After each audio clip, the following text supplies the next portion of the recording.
오늘 함께 하실 하나님의 말씀은 에스겔서 6장 1절 7절에서 6장에서부터 7절 말씀입니다.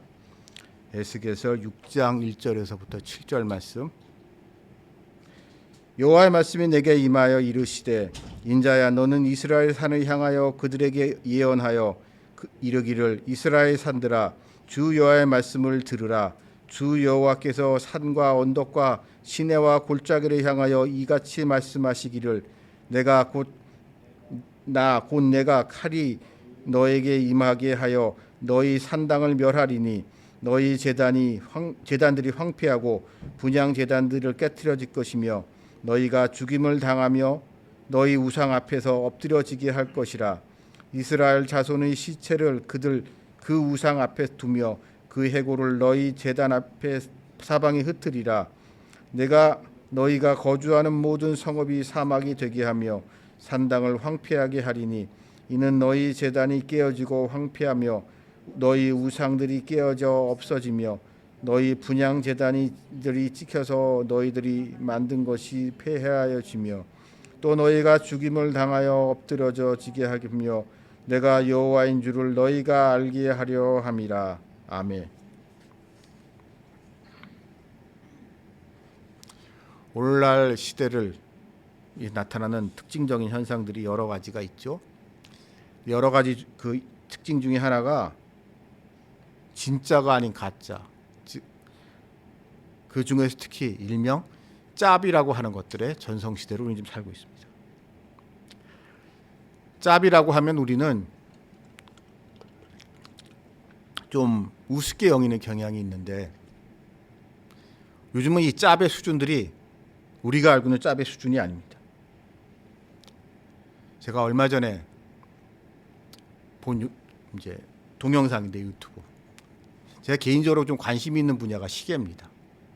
그래서 제가 개인적으로 흥미를 가지고 있는 물건이 별로 없는데 사고 싶은 게 별로 없는 사람인데 유일하게 좀 이제 여유가 되면 사고 싶은 게 이 시계여가지고 시계에 대한 영상들 쭉 찾다 보니까 일명 명품 시계들 중에 명품 시계의 짭들의 수준이 우리가 알고 있는 그 정도 수준이 아니더라고요. 요즘은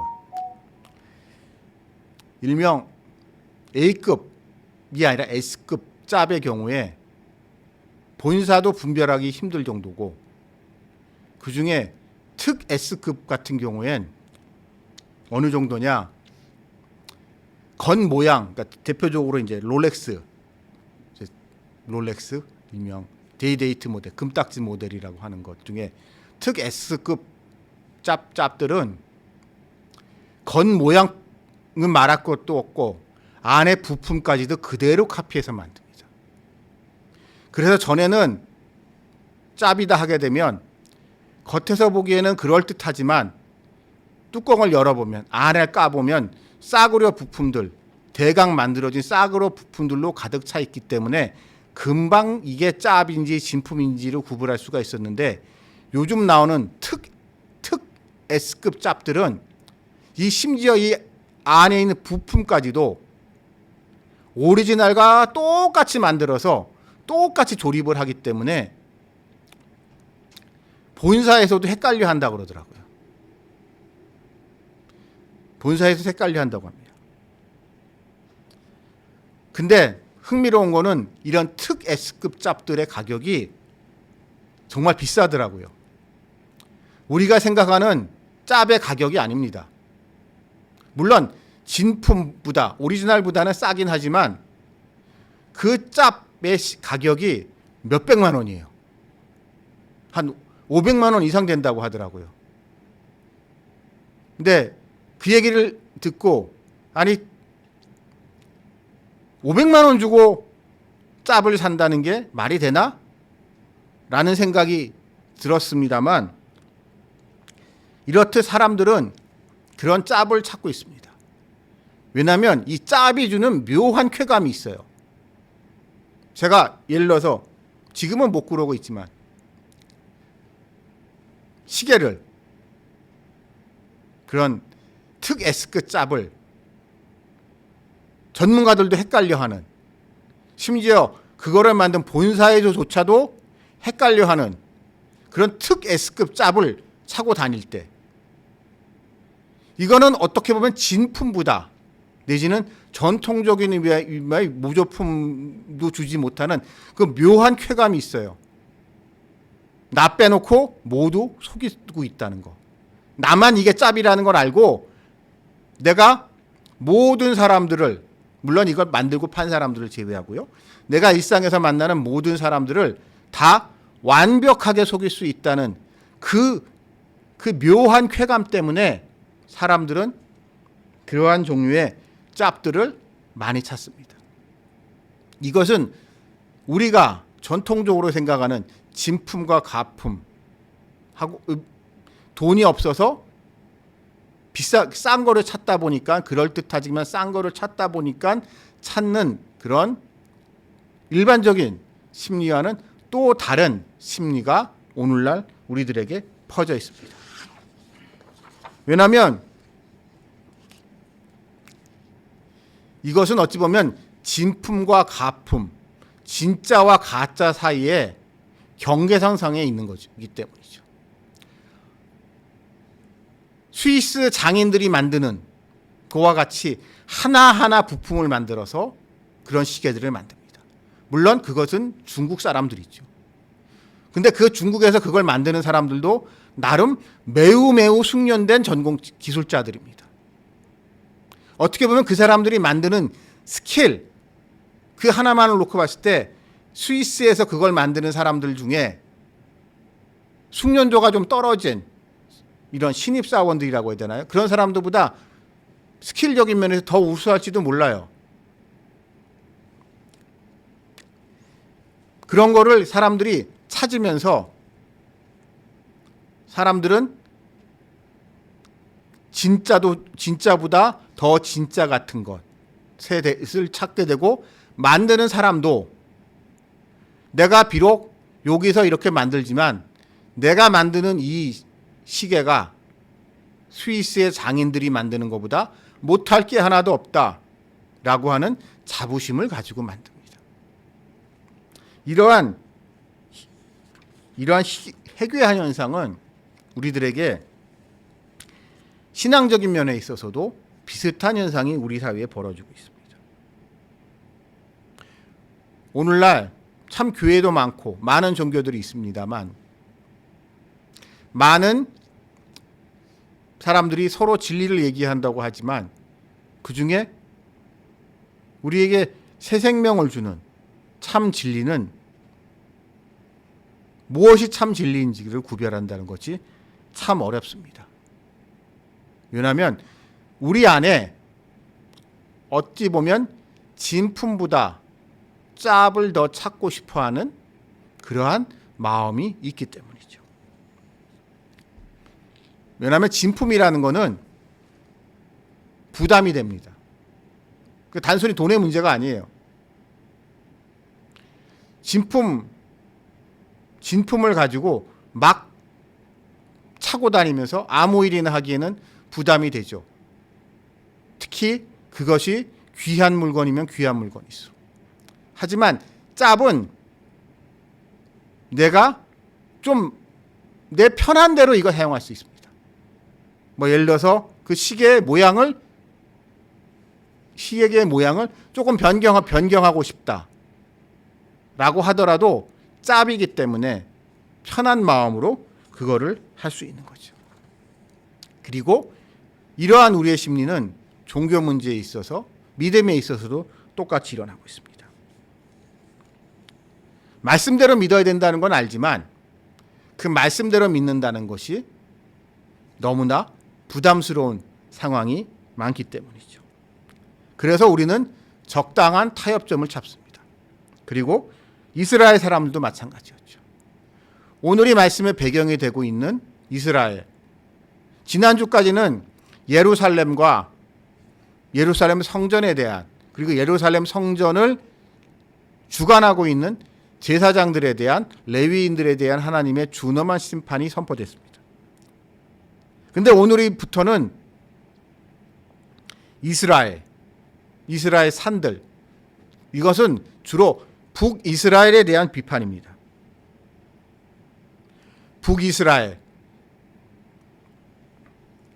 북이스라엘은 남유다와는 좀 다른 신앙적 배경을 가지고 있습니다.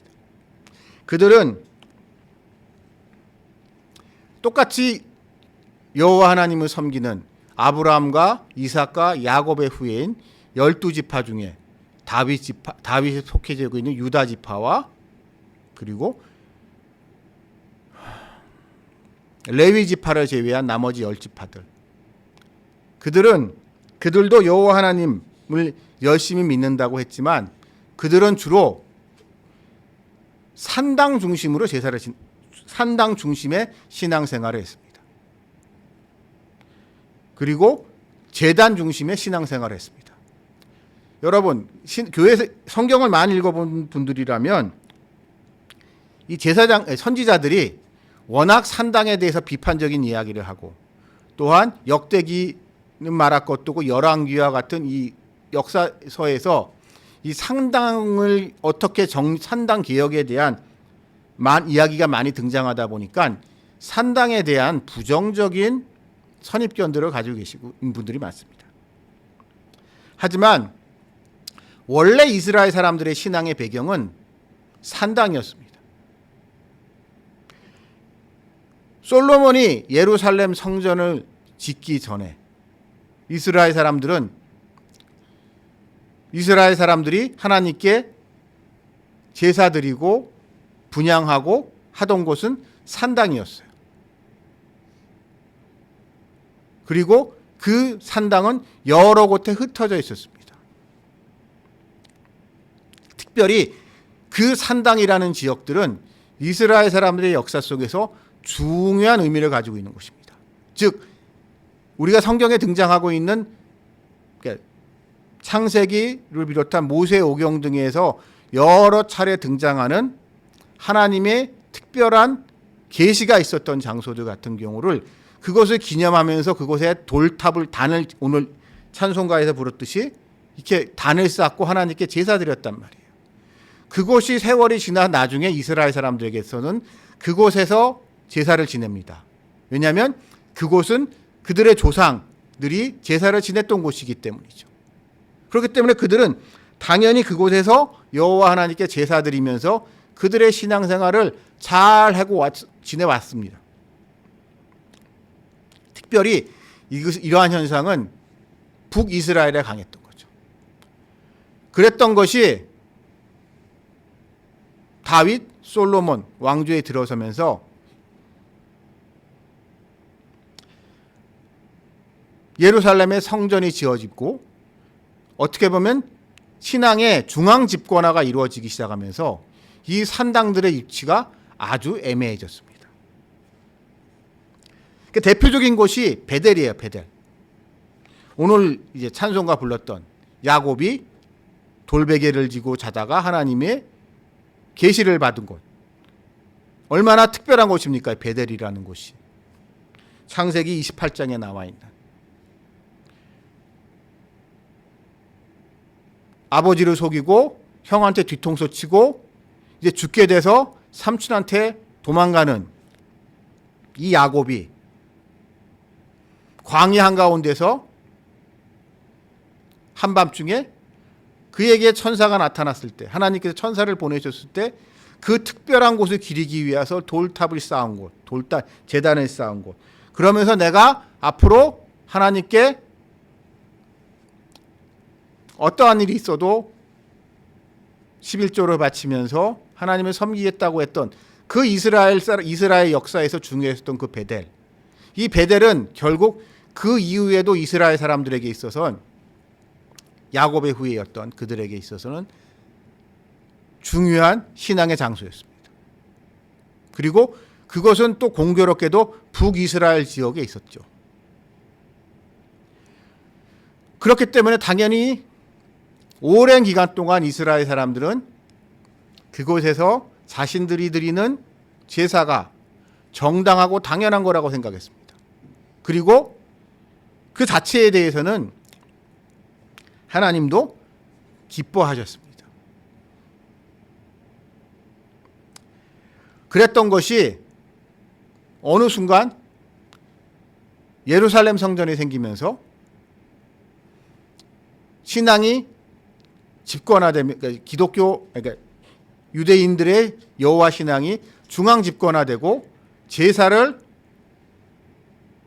레위인들, 그 중에서 특히 아론의 후예들, 그리고 아론의 후예들 중에서도 다윗 솔로몬 왕조와 특별한 관계가 있는 소수의 사람들이 제사장이 되고 대제사장이 되고 어떻게 보면 종교 귀족이 되면서 나머지 사람들은 어찌 보면은 갑자기 이상한 사람들이 낙동강 오리알이 돼버린 거예요.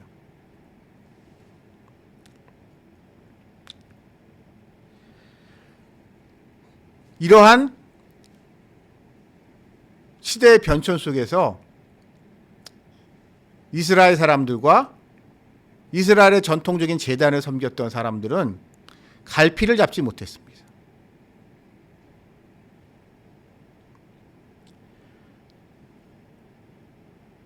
당연히 그들은 비록 자기네들이 오랜 기간 동안 이곳에서 종교적 특권이라고 하잖아요. 영적 권위자로 활동을 했을지라도 이제 시대가 바뀌어서 하나님께서 세우신 다윗 그리고 그의 아들 솔로몬이 저 예루살렘에 큰 놀라운 성전을 지어서 그 성전 중심으로 모든 것이 바뀌어갈 때 이러한 시대의 변화를 받아들였어야만 함에도 불구하고 그러한 변화를 받아들이기에는 그들이 누리고 있었던 것이 어찌 보면 너무 컸을지 모릅니다. 그리고 그런데 그들이 누렸던 것은 결국 오늘 이 말씀에서 보듯 하나님이 보시기엔 변질되고 왜곡된 것이었습니다. 자,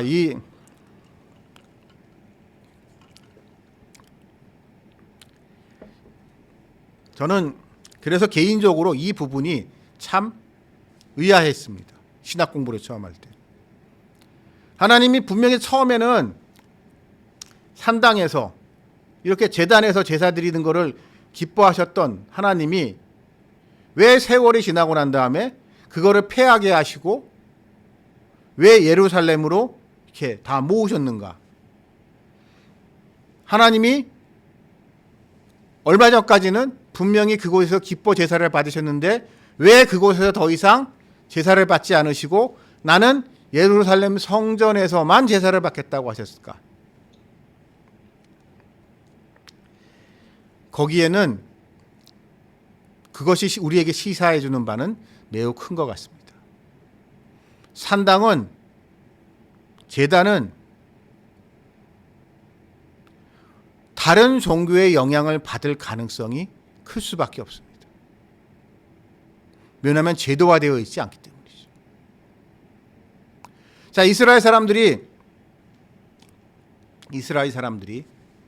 가나안 땅을 정복해서 그 땅에 다시 돌아왔습니다. 하나님은 그곳에 있던 모든 사람들을 진멸하라고 하셨습니다. 그리고 이방인들과는 상종하지 말라고 하셨습니다. 그러나 그들은 그 땅에 있는 모든 사람들은 진멸하지도 않았고 할 수도 없었으며 이방인들과의 관계를 완전히 단절하지도 못했습니다. 그렇기 때문에 그들과 교류하고 그들의 영향을 받을 수밖에 없었죠.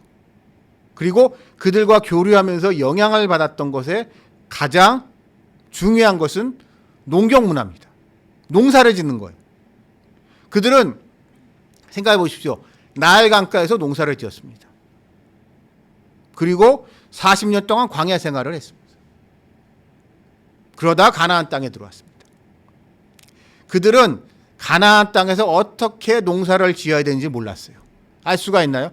예를 들어 저가 농사에 대한 지식과 경험이 전무한 저 같은 사람이 갑자기 아무 연고도 없는 시골에 가서 농사를 지으라면 농사를 지을 수 있겠습니까? 못 짓습니다. 농사에는 생각보다 많은 노하우가 필요해요. 그런데 이 농사를 짓는 것에 대한 노하우를 누가 가지고 있냐? 그 땅에 원래 있었던 토착민들, 이방이 가지고 있고 그 근처에 있는 이방인들이 가지고 있어요. 그러다 보니까 농사를 지으려고 하게 되면, 특히 농사를 잘 지으려고 하게 되면 그들과의 관계를 좋게 할 수밖에 없었어요. 안 그러면 자기네들이 예를 들어서 흉년이 들었을 때 굶어 죽을 수도 있었기 때문이죠. 그렇게 그들은 이방인들과 교류를 하면서 필연적으로 그들의 토착 종교, 우상 숭배의 영향을 받게 됩니다. 왜냐하면 그들의 종교, 그들의 우상 숭배는 종교, 농사와 다 연관이 되어 있기 때문에. 우리가 잘 알고 있는 바알과 아세라. 바알과 아세라를 성경에서 그렇게 선지자들이 와서 경고하고 심판하고 정죄함에도 불구하고 바알과 아세라가 끊임없이 이스라엘 땅에서 문제가 되는 것은 그들이 농사와 관련된, 특별히 비와 관련된 신들이기 때문입니다. 바알과 아세라에 대한 종교 행사, 그들의 우상 숭배는 일종의 요즘으로 말하면 기우제예요. 기우제. 근데 여러분, 우리 한번 생각을 해봅시다. 제가 시골 어느 시골교회 목사로 부임해서 갔어요. 새로운 곳에, 아직 기독교 신앙이 전파되지 않은 곳에 선교사로 파송이 되고 그곳에 교회를 세워서 교회라는 걸 해서 동네 사람들하고 그냥 잘 지냈습니다. 잘 지냈는데 그곳에 크게 가뭄이 들어요. 가뭄이 들어서 기우제를 지내야 되는데 이 기우제를 그래서 마을 사람들이 다 정성을 다해서 치성을 다해서 기우제를 드리는데 나 혼자 이건 우상숭배고 난 목사고 교회에선 이런 거 하면 안 되니까 나 이 기우제에 참여할 수 없습니다 라고 말할 수 있을까요? 말해야 됩니다만 그런 말하기 참 어렵습니다. 그리고 그러한 말을 한 그런 식으로 하면서 기우제에 참여를 거부한 이후에 그 동네 사람들, 그 지역 사람들과의 관계는 아마 엉망이 될 겁니다. 이스라엘 사람들 상황에 딱 그랬던 거예요. 그러다 보니 그들은 차츰 우상숭배에 이방인들의 그러한 잘못된 신앙에 물들어갔고 그들의 그러한 타락한 신앙은 그들의 일상적인 신앙생활을 하고 있는 이 전통적인 산당 제사에도 그대로 영향을 미치게 되는 거죠. 예를 들어서 이렇게 됐을 것 같습니다. 아마 내가 한번 너희한테 가서 너희 신한테 제사를 지냈으니까는 너도 우리 신한테 와서 제사를 지내. 사람들은 이렇게 사이좋게 나도 너한테 한번 갔으니까 너도 나한테 한번 와 하면서 이방인들과 교류를 했을 겁니다.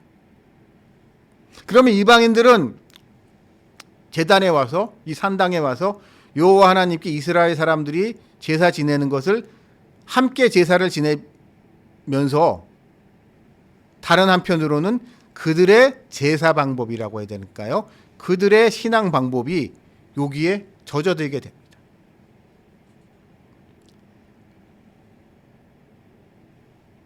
그러다 보니 그들의 신앙은 하나님이 그들의 조상 아브라함과 이삭과 야곱에 주게 했었던 그것과는 거리가 점점 멀어지고 여호와 하나님은 그들이 믿고 있는 여러 신 중에 하나, 그냥 이스라엘의 하나님, 민족 이스라엘과 그들의 그 하나님,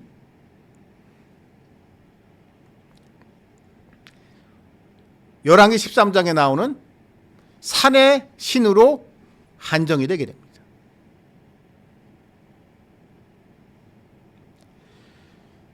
이러한 모습을 하나님은 더 이상 묵과할 수가 없었고 그렇기 때문에 이 그들의 신앙을 바로 세우기 위해서는 그 무엇보다도 이러한 곁가지들을 다 정리하고 율법과 제사가를 만을 온전히 집중하는 성전과 그 성전을 중심으로 활동하는 제사장, 집단, 그룹이라고 해야 되나, 제사장들이 필요했고, 그들이 예루살렘 성전과 레위인, 사두개인들입니다.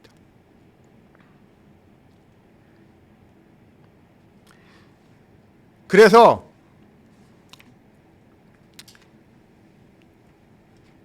구약 성경을 유심히 살펴본 분들이라면은 발견하실 텐데, 이스라엘 사람들의 신앙생활이 예루살렘 성전 중심으로 모여져야만 했습니다만 사람들은 그러질 못했죠. 여러분 반대로 입장 생각해 보십시오. 여러분이 원래는 제사 드릴 일이 있다.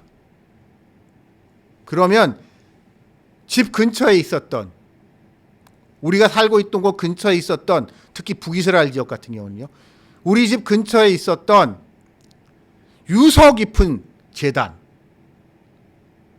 아주 오래된 산당, 그곳에 가서 제사를 드렸습니다. 그리고 그걸 했으면 다 됐다고 생각을 했는데, 솔로몬이 성전을 짓더니 모든 사람들은 제사를 예루살렘 성전에 와서만 드려야 돼. 그러면 다른 것 차치하더라도 얼마나 불편하겠습니까? 자기가 예물을 드리기 위해서 정성스럽게 준비해 놓은 양, 소, 이런 것들을 전에 같으면 그냥 가볍게 끌고 가서 집 근처에서 거기에 일을 담당하고 있는 제사장들, 선지자들, 이런 사람들 통해서 제사 지내면 끝났는데, 이거를 그 몇 날 며칠을 걸어서 위험을 무릅쓰고 예루살렘까지 가야 됩니다. 예루살렘에 가서도 전국 방방곡곡에서 모였으니까는요, 절기 때, 주교 절기 때, 이럴 때 얼마나 많은 사람들이 거기 줄 서서 기다리겠어요. 생각해 보세요. 전국 방방곡곡에서, 예루살렘 이스라엘 전체에서 수많은 사람들이 다 자기가 바칠 예물을 그곳에 모였기 때문에 아마 엄청나게 혼잡했을 겁니다. 엄청 불편해진 거죠. 그러다 보니, 아니 굳이 이렇게까지 해야 돼? 우리가 옛날에 전에 드리던 우리 집 근처 베델 산당 같은데 얼마나 전통이 있는 데야.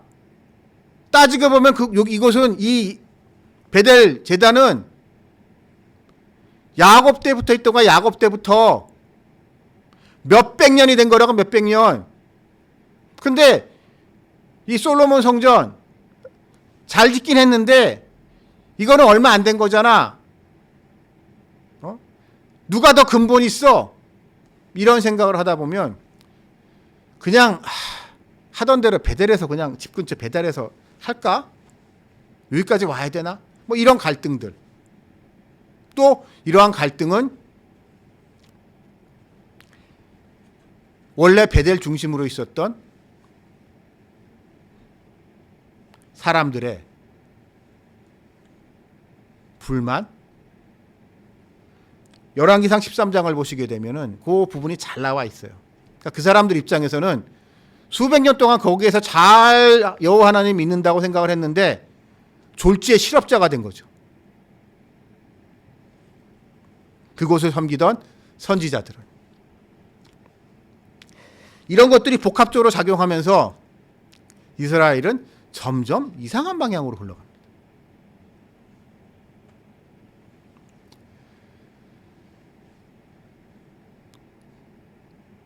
그러나 이 모든 것의 본질에는 중요한 것이 있는 것 같습니다. 사람들은 진짜를 좋아한다고 합니다. 진품을 찾는다고 합니다. 그런데 다른 한편으로는 짭을 더 찾고 있습니다. 짭은 막 달아도 되기 때문에. 내가 예를 들어 시계 하나, 아까도 말씀드렸듯이 이거를 내 마음대로 스타일을 좀 바꾸고 싶어요. 예를 들어 시계라고 칩시다. 스타일을 바꾸고 싶어서 뭐 이렇게 저렇게 이 액세서리 뭐해서 뭐 이거 바꾸더라고요, 사람들이. 이 뭐 판을 바꾸고 이 줄을 바꾸고 뭐 하면서 나름 이렇게 저렇게 자기 스타일을 만드는데, 자기가 원하는 스타일로 5천만 원, 6천만 원 하는 오리지널 스위스 거 가지고 그러기에는 좀 부담이 되죠. 단순히 돈이 문제가 아니라 그거 하나하나가 작품이라고 생각하기 때문에, 장인들의 작품이라고 생각한다면 돈이 문제가 아니라 그거를 내 마음대로 손대기가 내가 못할 짓 하는 것 같아. 내가 예술을 파괴하는 것 같아. 여기에 담겨있는 장인의 혼이 분노할 것 같아요. 그런데 그거랑 똑같지만, 그래서 만든 사람도 헷갈릴 정도로 똑같은 짭은 돈이 문제가 아니라 그걸 가지고 이렇게도 바꿔보고 저렇게 바꿔보고 해도 마음에 별로 이렇게 부담이 안 가요. 왜냐하면 짭이니까 부담이 안 가는 거예요. 신앙생활에 있어서도 우리는 그런 유혹을 가지고 있는 것 같습니다. 모든 교회들이, 많은 신자들이 나는 말씀대로 살겠다, 하나님의 뜻대로 살겠다, 예수님을 사랑한다 라고 이야기를 하고 예수님의 음성대로 살겠다고 이야기를 하지만, 현실은 우리는 우리가 마음대로, 내 편의대로, 내 취향대로 조금 손볼 수 있는 짭을 찾고 있는 것 같습니다.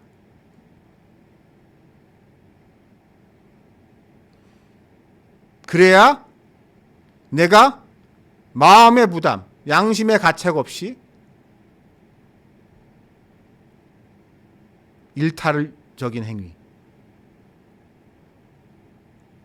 좀 정도에서 벗어난 행위, 그런 거를 해도 크게 나쁜 일 하지 않은. 제가 이러한 현대 종교에 있어서 이런 현대인들의 모습을 보고 이런 모습을 보고 있습니다. 제가 유튜브나 이런 데 보게 되면 기독교 비판들을 많이 합니다. 교회가 이게 문제다, 기독교가 뭐가 문제다, 비판들을 많이 합니다. 그래서 교회가 바뀌어야 된다 뭐 이런 얘기들 많이 하는데요. 저는 좀 생각이 다른 게요. 그게 싫으면 교회 안 나오면 됩니다. 그래서 동성애자 문제. 교회가 동성애자를 품지 못한다, 뭐 동성애 혐오를 조장하다, 뭐 이런 얘기들 많이 해요. 그러면서 교회가 문제다라고 이야기를 많이 합니다. 그러면서 교회가 바뀌어야 된다고 얘기합니다. 그러나 분명한 것은 이 말씀과 교회 전통은 너무 명확하거든요. 그래서 그런 사람들을 보면서 그냥 교회 안 나왔으면 좋겠어요. 교회 안 나오고 동성애에 대해서 우호적이고 포용적인 그런 종교로 그냥 가면은 좋겠는데, 왜 교회에 남고, 왜 목사란 인간이 목사 안 하면 되잖아요. 아니면 자기 편한 대로 자기가 새로운 종교를 하나 창시를 하던가.